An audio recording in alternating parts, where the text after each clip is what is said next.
So, as many of you guys know if you've been following along, and as the title says, this year, instead of starting our family, we ended up losing 2 babies due to miscarriages. That was just not at all our plan. It definitely defined the year for us in a way that we never thought would happen or were prepared for really at all. I just wanted to go over the year. I feel like even though it was such a terrible year for us, there's still so much that we learned, and almost even more that we learned this year than any other year in our life. So I wanted to break it up into the good, the bad, and the ugly. There's a lot of bad, a lot of ugly this year, and I wanted to just be like raw and real about it. Surprisingly, there's a lot more good to talk about this year. I truly believe that because of the Lord, we have those things. I'm gonna try and not cry, so we'll see how that goes. Obviously, any of these categories, I could bring in the miscarriage to it. I will, but I want to try and not have every answer be about the miscarriage. There's obviously a lot of other stuff going on in our life. Life doesn't stop just because you have 2 miscarriages, so we've been dealing with a lot of other life things. We definitely are taking a lot of things into 2025, and we found some things that we definitely want to leave behind in 2024. Sit back, relax, we're going to have a big chat. So let's go over the year 2024. As a brief overview, my word for 2024 was change, which, as I've said, feels very, very fitting now. This year has changed us in the most radical ways. It changed into something that I never thought the year would be, and that means my verse for the year, I had Isaiah 43. Remember not the former things, nor consider the things of old. Behold, I am doing a new thing. Now it springs forth. Do you not perceive it? I will make a way in the wilderness and rivers in the desert. Isaiah 43, 18 through 19. So that was my verse. That's how we started the year. So let's get into the good things this year. Kind of random, but our favorite foods for this year was Jersey Mike's, Ellsworth frozen pizzas, and grocery store sushi. With everything going on, cooking was a lot of times the last thing on my mind. Honestly, Jersey Mike's subs got us through and fueled us through this year, as well as Ellsworth frozen pizzas. It's a creamery half an hour away from us. I've never had so many frozen pizzas in my life. If you've been through any sort of grief or loss, you know that sometimes the most important thing is to just zone out and watch a good crappy show. So our favorite was Love is Blind. We discovered that this year. We love it because we were so behind. We got to catch up on all of the seasons. It actually isn't quite as bad of a reality TV show as I assumed it would be. We also loved sports this year, and one of our favorite things was the College World Series. We loved that. That was so fun to keep up with all of the teams and who was gonna win. We got to know the players as we watched. Love that. The best decision we made in 2024, I would say, first of all, was painting our house. It used to be kind of like a pale yellowy buttermilk color, and it irritated me so bad. Someone else, you might not think it was that big of a deal, but to me, I hated it, and it felt like it clashed with everything that I put on the wall, any furniture. So we painted it alabaster white. Oh my goodness, it was the best decision we ever did. Well, not the best, but you know what I mean. We also added a wall downstairs in our basement. That was also early January. This gave AJ his own separate office down there, so now we kind of have more bedrooms, more spaces, and more of like a full guest bedroom, which was really nice. We just didn't need like a full big basement. My dad helped us build the wall. Now we did the door and got that in, and so it looks like it was always there all along. One of the other best decisions we made was sharing about the miscarriage. I don't think I could go about like everything was normal. The decision to share about it when we first, you know, during our first pregnancy, our first miscarriage, was just a no-brainer for me. I was like, I can't continue on like everything's the same and like nothing happened when this is like the biggest thing in my world. It's the closest thing that I have to a child, and it is our child, but it's our closest thing that the closest I've ever been to being a mom and having a baby. And so to not share the loss of that, I don't know how, I don't know how people do it. And I respect whatever decision you make.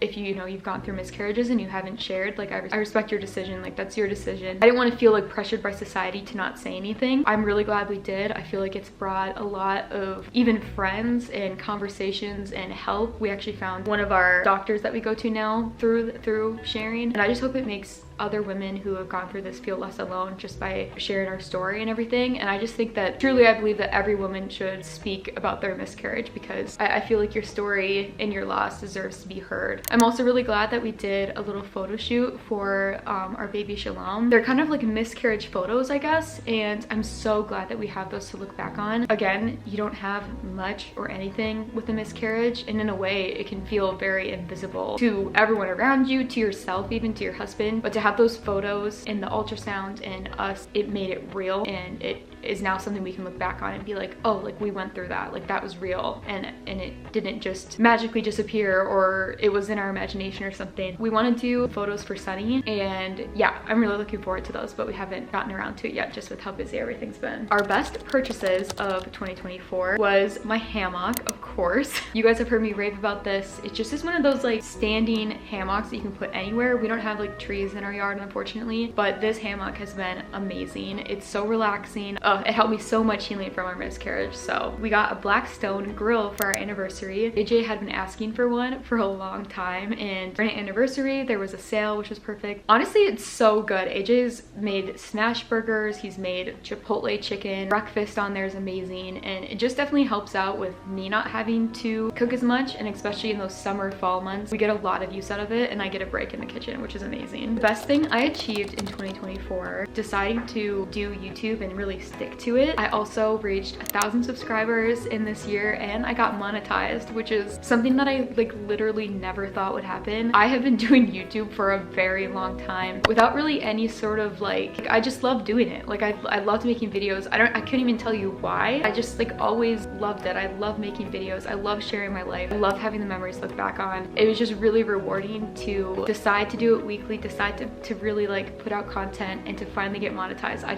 just never really thought that would ever happen. I just wanted to say thank you to you guys. This has been definitely one of the highlights of my year. In such a bad year, to have this kind of thing going on alongside of such a sad thing has just like given me something to look forward to every day. I just feel so blessed. Best thrift find. This is my like least favorite question, I feel like, because I love all of my thrift finds, and honestly any thrift find feels like the best. It's so fun, it's so rewarding. But I think recently in my thrift my gift thrift video, the New Balance sneakers that I found, oh my goodness, I'm so excited. I already wore those, but I'm so excited to wear them through the winter, to add them to my outfit. Like I feel like even added to an outfit like this, it would look so cute with like a pop of color on the shoes. But if we're talking Facebook Marketplace purchases as well, this couch was such a great find. It wasn't like thrift or prices necessarily, but for what it was, we got a great deal on it. It's definitely something that I'm so glad that I waited for. Okay, favorite beauty products. You guys have probably already heard me talk about these a lot, so I'll go really quick, but whipped tallow, this is the best stuff ever. I swear it has helped my skin so much. It's the best all-in-one beauty product. I use it every day. My Fable and Mane hair mask, this hair mask is what I use. Every time I shower, I use it as conditioner. I love the smell of it as well. My Living Proof dry shampoo. I'm not sure how toxic this is, and honestly, I don't know if I really care. It really helps, especially my bangs, get new life day after day. And the 7 Summers Dime perfume, such a good all-natural perfume. It smells so good. I get so many compliments on it when I wear it, and it's pretty affordable. So yeah, these kind of things have been my staples. Like I don't really use a lot of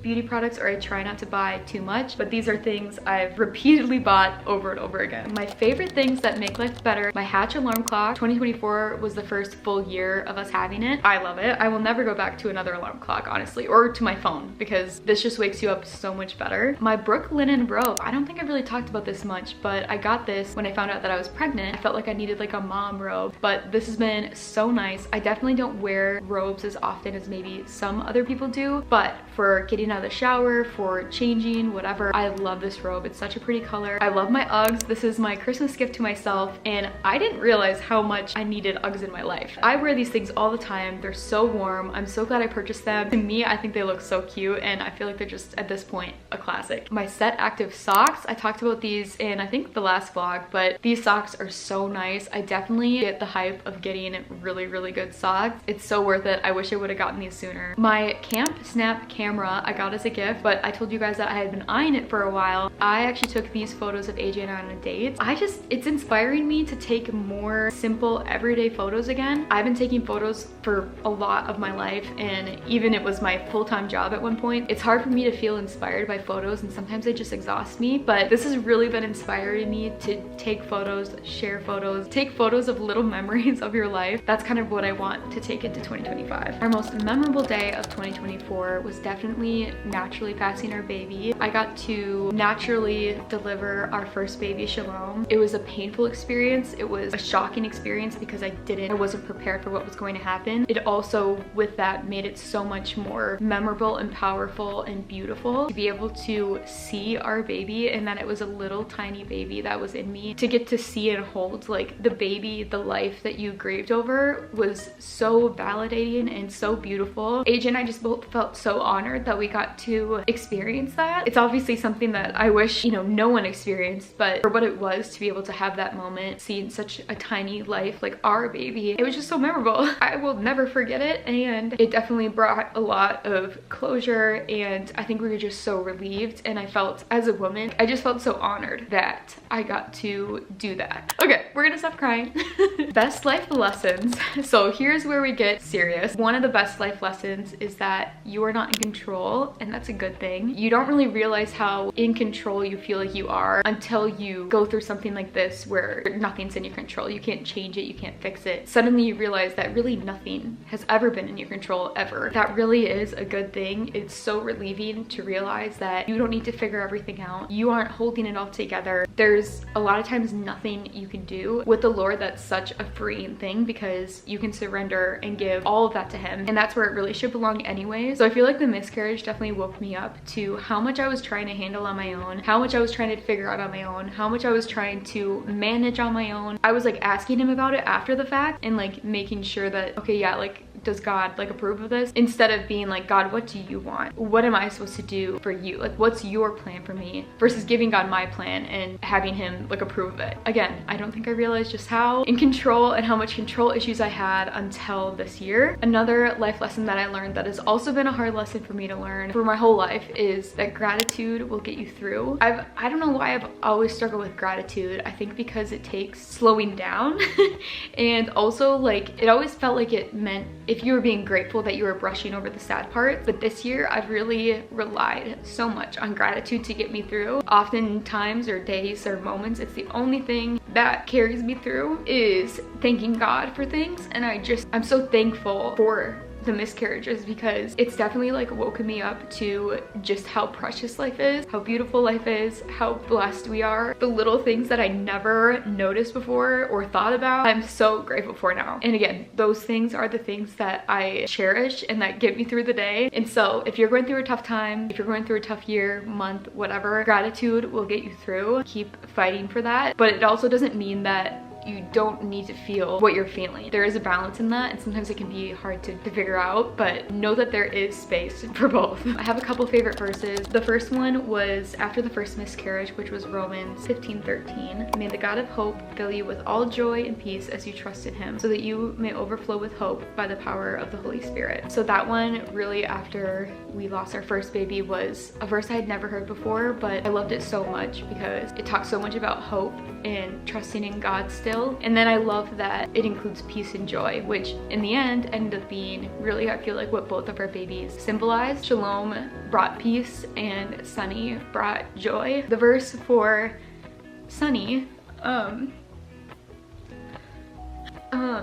the verse for Sunny was, the joy of the Lord is your strength, in Nehemiah 8:10. It has been something that I feel like I'm just starting to understand and really put into practice. So that has definitely been hard to wrestle through, but I feel like is the key, I think, to getting through something like this. Another one is Psalms 23. I feel like this one in the middle of the year really rocked us, or me especially, because I was like, it was so amazing to me that God, it says He is the shepherd and He walks through the valley of the shadow of death with us. I just thought that was so amazing that these dark days and what we're going through is not on our own. It's not like God is just waiting on the other side for us to get through it. He is guiding us through. And then the most recent one that I'm definitely taking into 2025 is in 1 Samuel. It's the verse that says, in due time Hannah bore a son and she named him Samuel. I love this. I feel like it gives me patience in the waiting, and I want what God wants in due time. It means that it could be soon, it could be not soon, but it'll be in due time. During a time or a year like this, verses suddenly have so much more color to them. They're so much more vivid and their meaning suddenly changes. They just feel so much stronger. I've been grateful for all of the verses that I've read, honestly. They've been, again, like another thing that carries us through each day. The best day of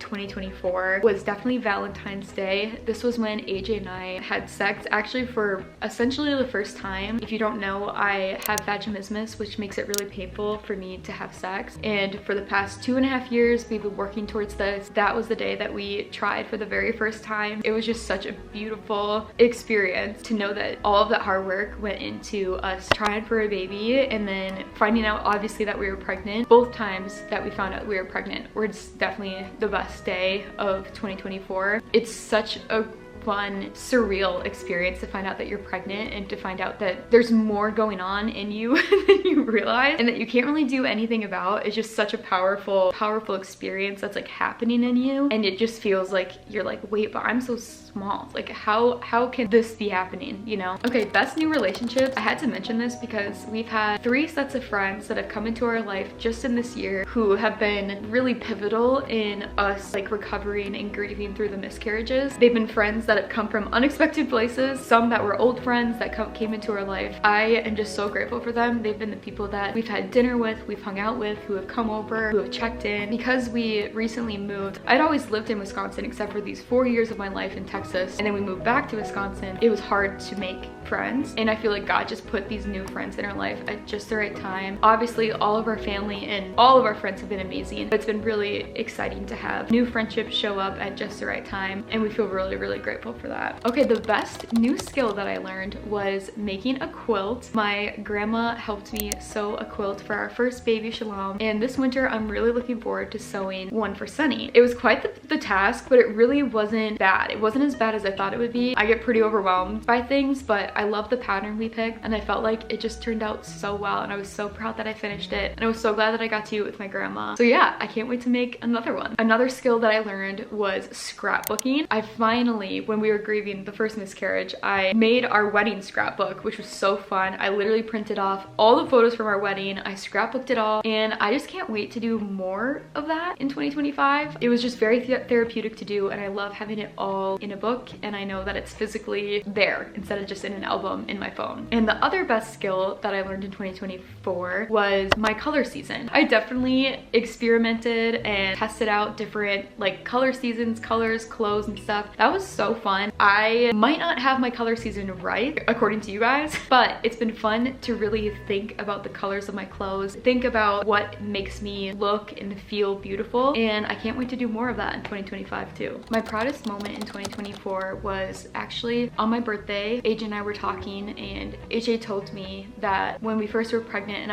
I was worried about miscarriage, he said he just thought that if we went through a miscarriage, I would never be able to go through it. He just thought a miscarriage would be something that I wouldn't be able to handle, that would be too much for me to go through, which is pretty accurate. It's not, don't take offense to that. I'm a very sensitive person, and pregnancy enough was scary to me, but the thought of losing our baby and going through that was overwhelming to think about. You know, he said he was worried that if I'd be able to make it, but he said, I'm really proud of you. Like he told me that I responded in the way he would have imagined that his wife would. I feel like that is just the thing I'm most proud of this year, and I wouldn't say that I handled everything perfectly, or there's a lot of things I wish I would have handled a lot better through pregnancy, through the first miscarriage, through the second pregnancy after loss, through losing our baby again, grieving, all of that. There's so much I wish I would have done different, but for AJ to say that makes me so proud, because I want to be the wife that he would have hoped that he had, if that makes sense. I don't know, I feel like there's a different way to word that, but so yeah, that moment I'm really proud of, and I'm proud to be his wife. The best advice, I did see this woman, they did like a photo series on her of her kind of like end of life kind of thing. She was turning 100. I feel like this advice feels like something that I would say after this year. Like I resonate with it when I read it, and her advice was, so it says, I asked her if she had any advice for life in general. She said, the days you don't think you can get through, you always will. I feel like that is the best advice, and what I would tell myself if I could go back and talk to myself in January. I think 2024 brought a lot of days that I didn't even know that you could feel like you won't get through. It's so true that you always do, and that's just so reassuring. Something that going into 2025 I feel really deeply. I just feel like we got through this. There's nothing we can't get through. There are things that will be hard or harder even than this, but we will always get through it. So I love that advice. The advice that I would say as well is that these trials or hardships or or difficulties are yours and God wouldn't let them happen to you if he couldn't get you through them. That's how I felt after the first miscarriage and the second. It was like, if we couldn't get through this, God wouldn't have allowed it to happen. There is a way out, and these things he allowed to happen to us for some reason. And because of that, I know that if we trust him, if we go to him, if we follow him, he will get us through. Like, one of the big quotes of my lifetime is, nothing like happens to you that hasn't already slipped through his fingers, which can be difficult to wrestle with, you know? But at the same time, to me, it feels comforting that for some reason God allowed it, and he will also get us through it. There's a reason that you are going through the specific trial that you're going through, and you will make it out. The best financial decision in 2024 was paying off AJ's truck. We had been working at this for a while, and we also sold it. I was so excited to sell that truck. We would have had it sold years ago, honestly. It was a great truck, and it was kind of sad and bittersweet to get rid of, but oh my goodness, the repairs on that thing were so expensive. It felt like it needed repairs all the time, even though we took care of it, and it never let us down or broke down or was on the side of the road, stalled out or something. It was just so expensive to upkeep it, and it just felt like we just were ready to say goodbye and get something more reliable, especially when we were thinking about starting our family. I'm so glad we paid all that off. We don't have a truck payment, we don't have a car, we don't have any car payments, which is amazing. And I'm so excited about our new truck that we got. This was kind of like middle of the year that we sold it, bought a new truck, and it has just been such a great financial decision. We haven't had any other truck repairs. It's been weird to go this long without dropping thousands of dollars to fix a truck. Something good I learned about myself in 2024 is just how weak I am, which kind of sounds bad, but at the same time, it's made me realize how strong God is and how strong I can be in him. I feel like this year just took it all out of me. After we lost Sunny, I just felt like I had never found the bottom of myself really before, and I did this year. I was completely emptied. I was completely at the bottom, and I felt so weak. We were listening to a sermon at church about Paul and him having, you know, his weaknesses, but how he talks about that they're made strong in the Lord. That is just the best thing I learned about myself in the end, is that I am so weak, and that allows room for God to come in and make me strong and do what he wants to do with my life. I feel like it's been good to learn that. Things I'm most grateful for in 2024 is definitely the man I married. I'm not gonna ramble too much about him, but I love AJ. He has gotten us through this year and been so incredible this year. I don't know what I would do without him. I'm really grateful for our house. 2024 was the first full year living in our house that we bought. It was our first house. It's just been such a blessing of a house. It's been pretty low maintenance, and we've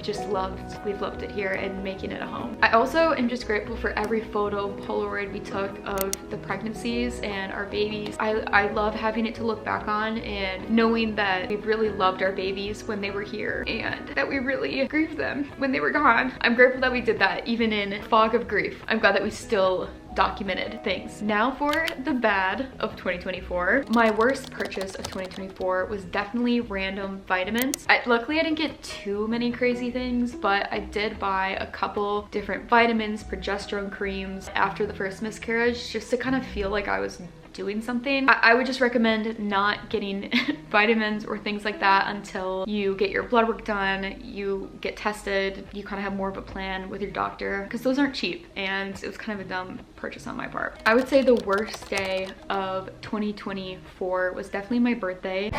Okay, editing Molly here. I filmed this before Christmas, and I did not know that Christmas would be by far the worst day of the year. I just was so not prepared. I wasn't even dreading Christmas, so going into it I didn't even really, I don't know, I just thought it would be like a normal Christmas. I just wanted a normal Christmas, and as soon as we were on our way to Christmas Eve, I knew I couldn't hold it together. I was writing in my journal, and I just feel like I was just so heartbroken and just processing still like everything, like how different the year was. I think I just envisioned Christmas with a baby or being pregnant, and I was neither of those things. And not only that, like a week before Christmas I had a DNC, which is not what I wanted at all, so we didn't even get to see our baby. Like, just so many things that I just like had just happened, and it was just too much. Like, I don't know, I was a mess, AJ was a mess. Christmas was definitely like our low, like honestly, like even almost like lower in some ways than like finding out we miscarried. Yeah, I listened to me talk about my birthday now, and I'm like, girl, It's not that bad compared to Christmas. Christmas was a lot worse. Like I said, I was dreading it since April, which is when we found out we lost our first baby, because me and Shalom, we were supposed to have a similar birthday in the month of November. Plus, I just think turning 29, I was already dreading, but the one thing that made me excited for it was being a mom by 29. It was just hard. It was hard to have a birthday. I was supposed to be a mom. I was supposed to be pregnant. You know, all these things that I thought I would be doing by 29. And instead of that, I was carrying our second dead baby in me. It just wasn't a day I wanted to celebrate. I just didn't feel like celebrating. Yeah, I just had wished that it didn't happen at all. Like, I wish I didn't have a birthday, because it just, for me, it reminded me of everything I had lost and everything I don't have at 29. Our biggest mistake of 2024, I would say, is not switching hospitals like after the first miscarriage. And I say that without hate. Still love our original hospital, but I think in terms of like the beginning of a pregnancy or like miscarriage investigation, they just didn't offer anything, and I wish we would have gotten more testing done. I wish we would have had more of a plan. I was willing to do that. We were willing to pay for that after the first miscarriage, even though it's not always necessary for people. Like, I wanted that done. I wish that we would have done that and had found the doctor we have now and could have gotten more insight of what was going on, what happened, but you live and you learn. The toughest lessons I've had to learn are definitely the control one. I feel like I'm still learning that. Another big one is that I stress way too much. That is kind of tied to control, but that's been a really tough lesson to learn. And I think another tough lesson to learn is unanswered prayers. I've never had as deep and pleading of prayers as I've had this year, and for them to go unanswered has been, I've just never had to deal with that before to this level. I've definitely had unanswered prayers before, but not to this scale. I feel like it just has felt really hard to wrestle with that, especially like when it's something that you're praying for that is a good thing. It's something that, like, why wouldn't God answer that? Like, why wouldn't God allow us to be pregnant and have a baby? Like, I don't know. And so that's been a tough lesson, is that sometimes God doesn't answer your prayers in the way that you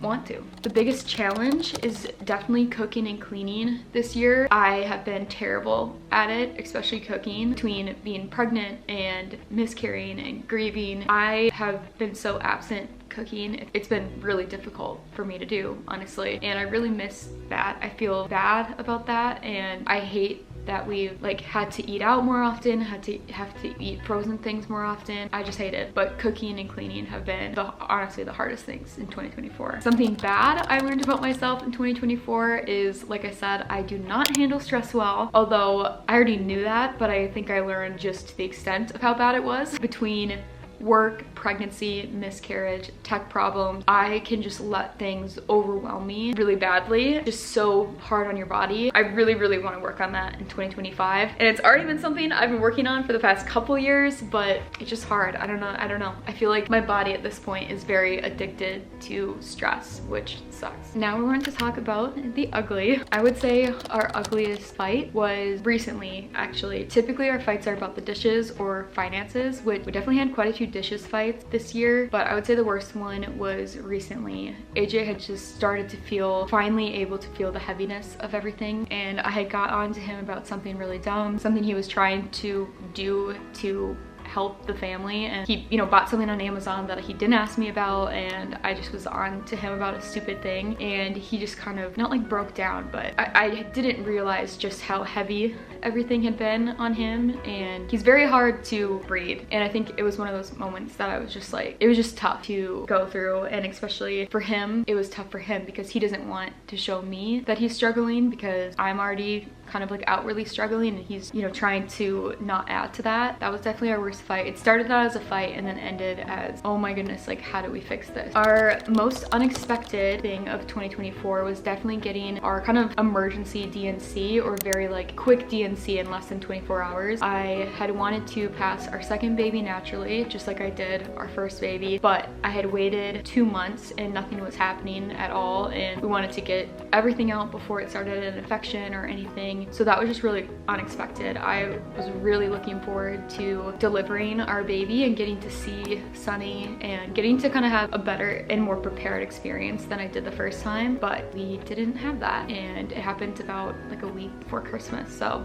one other unexpected thing that happened, which this might be TMI, but my boobs started leaking. This was kind of a new development in the past couple days, just with the miscarriage and everything. The HCG levels were still really high, and I was laying down and I was like, did I spill something on my shirt? Like, this is like a lot of condensed liquid in an area. Like, what did I do? You know, the next day we realized that it was indeed my breast leaking. Again, another sucky, ugly thing about this year that just feels cruel on top of everything else. We also ran out of hot water slowly, kind of towards the end of the year, like in the fall. We had someone come and check our water heater, and we realized we need a very expensive water softener because our water is very hard. Yeah, we were not prepared for that, and that just on top of everything else just made it that much worse. I would say the most annoying thing about 2024 in general has just been being pregnant and miserable and throwing up and nauseous and tired and sick for half the year, and then being grieving and bleeding and miscarrying and depressed for the other half. I am so excited to not have to be pregnant in 2025. Pregnancy is hard enough, and then, you know, when you go through kind of like your worst first trimester and your baby dies, it's just like not fun, obviously, and then to deal with the aftermath of that is not fun either. That's been really annoying. I'm just sick of being sick, sick of being sad, and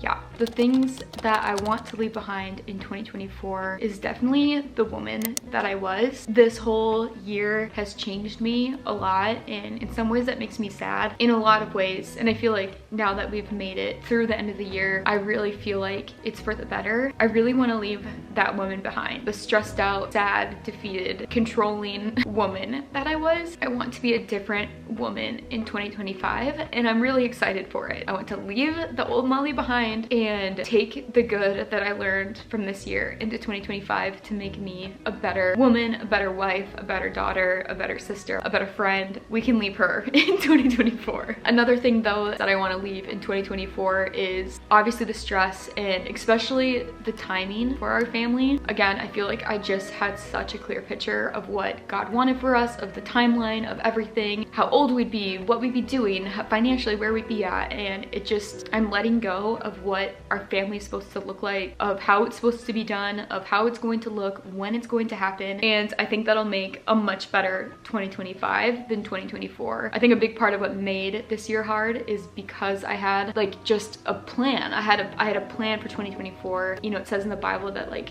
man makes the plans, but the Lord determines his steps. That's what I felt like happened to me. So I think going in with less of a plan and leaving it up to the Lord to decide when he gives us our family, it's gonna be a lot better than 2024 was. Okay, that was a long one.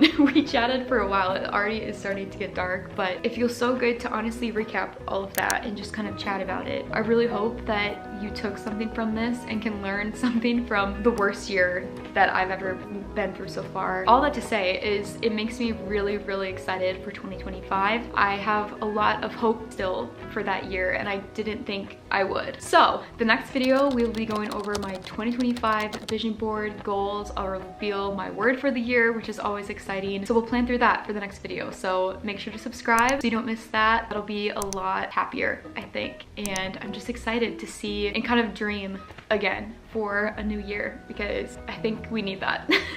I'm gonna let you go. I'm gonna stop gabbing, but I will see you guys in the next laundry chat. Okay, I had to come back inside for this because guess what came in the mail? Like literally right when I got done recording this. This is my new journal for 2025. Oh, I cannot wait. This is like my original journals that I've been loving using. I'm so glad to get back to these. These are the perfect soft cover. They stay together. It's a grid lined, so if you don't like that, you might not like this, but oh my goodness. I kind of want to open it. Maybe I'll wait. This is the brand. I'll link it below, the journal I use, but I'm so excited to get a new start. This is so exciting.